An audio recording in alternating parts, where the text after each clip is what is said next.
What makes someone the greatest fighter of all time? If you go by the UFC's marketing machine, it's all about title belts, pay-per-view numbers, and who moves the needle. But that's not real greatness. The UFC isn't a meritocracy. Some fighters got title shots the moment they walked in, like Jose Aldo and Alex Pereira. Others had to grind through a dozen fights before the promotion even noticed. So today, we're ranking the real all-time greats, not based on hype or UFC politics, but on dominance, skill, adaptability, and legacy. This is about who truly proved they were the best fighter in the world, no hype needed. Here's the standard I'm using. Dominance, how much separation they created from the elite in their era. Skill disparity, how they made world-class fighters look ordinary. Fight IQ and adaptability, who could adjust mid-fight and impose their will. Era context, how tough their division actually was. Integrity, PED use, gifted decisions, and cherry-picked fights count against them. And finally, legacy, what they meant to the sport and how their careers aged after the lights faded.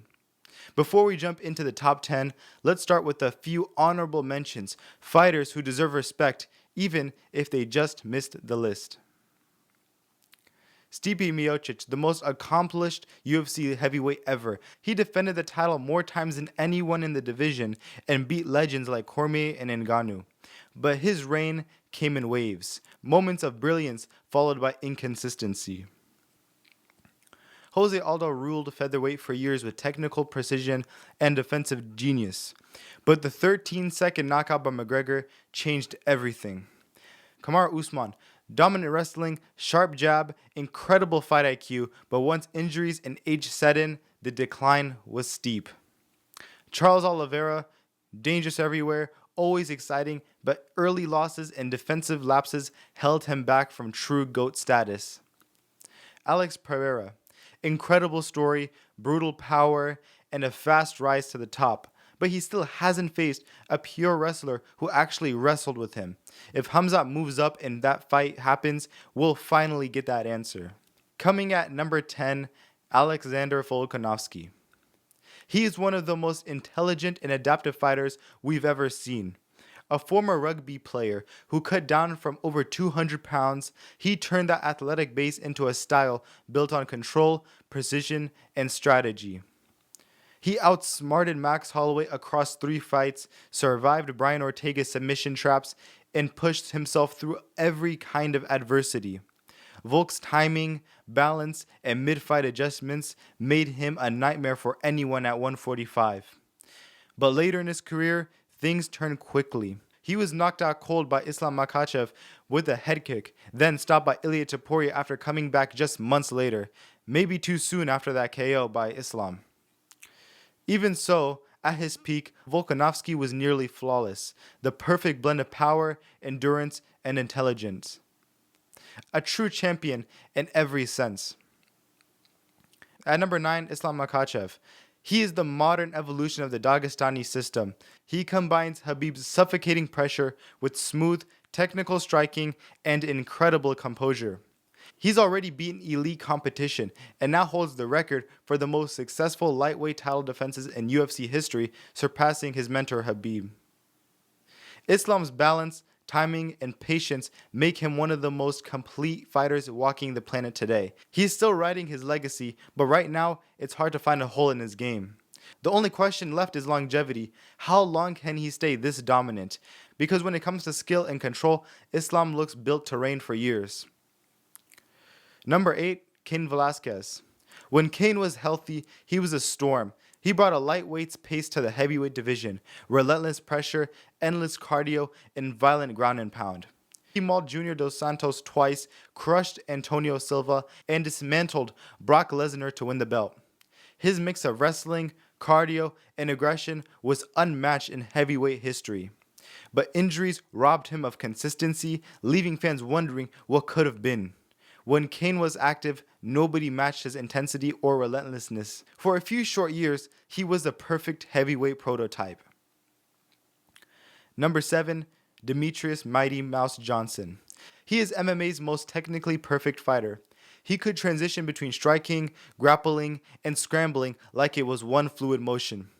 He defended his title 11 times and finished opponents in ways no one had ever seen, including that iconic flying armbar against Ray Borg.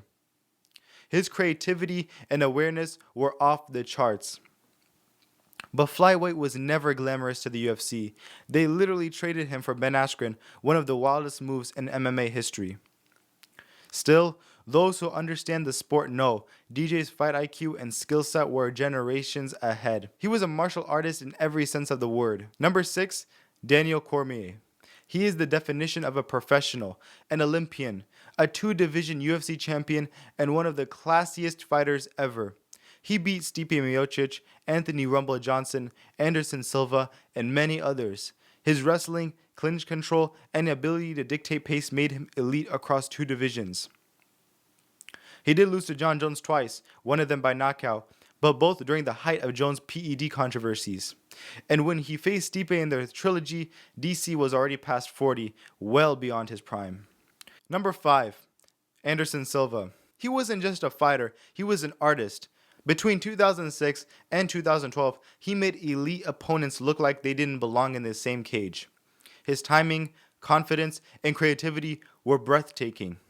He toyed with Rich Franklin, countered Forrest Griffin with surgical precision, and front-kicked Vitor Belfort into highlight reel immortality. He fought too long, and the PED suspension and leg injury hurt his legacy. But at his peak, he was untouchable.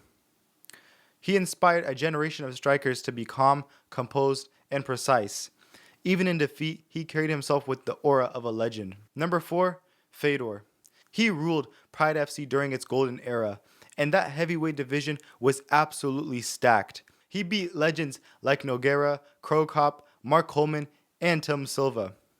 He was calm, composed, and deadly efficient, blending sambo, judo, and striking better than anyone of his time. Fedor is the only fighter on this list who never fought in the UFC, but based on who he beat and how he beat them, there's no keeping him out. He eventually declined like everyone does, but for nearly a decade, he was unstoppable, the original blueprint for a complete fighter before the sport even caught up. Number 3, Jon Jones. He is probably the most gifted fighter ever. His creativity, length, and adaptability made him an unsolvable puzzle for over a decade. He beat legends from 3 different eras: Shogun, Rampage, Machida, Cormier, Glover, and barely took damage doing it. But his career comes with controversy, PED violations, the infamous hiding from USADA story, and controversial wins against Dominic Reyes and Alexander Gustafsson in their first fight. Number 2, Georges St. Pierre. He is the gold standard for professionalism and preparation. He avenged both of his losses, dominated the deepest welterweight era in history, and came back after 4 years to win a middleweight title just because he could.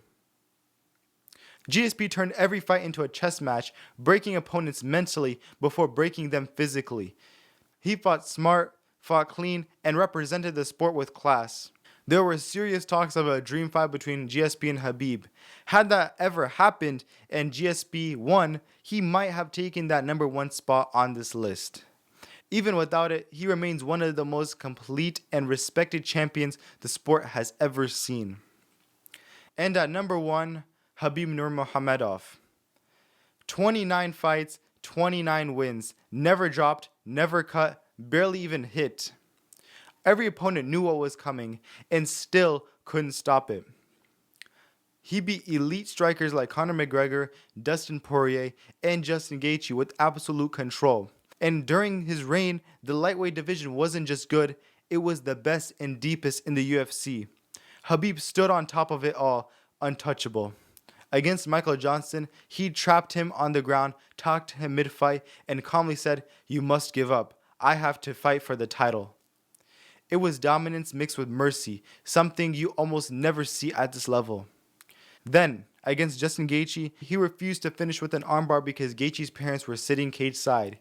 He didn't want to hurt their son, so instead, he choked him unconscious, a statement of control, compassion, and total mastery. He retired early after his father's passing, walking away undefeated, unblemished, and unbought by fame. Khabib didn't just win, he removed hope. He wasn't just dominant, he was inevitable. So there it is, the real top 10. No politics, no hype, just greatness, pure and proven inside the cage. Every one of these fighters defined an era. Some through dominance, some through artistry, and some through pure will. That's what real greatness looks like. Drop your top 10 in the comments. Who would you move up? Who would you drop out? And if you're tired of recycled UFC narratives, subscribe, hit that like button, and keep it locked right here on Clutch Finisher, where I talk real fight history, not headlines.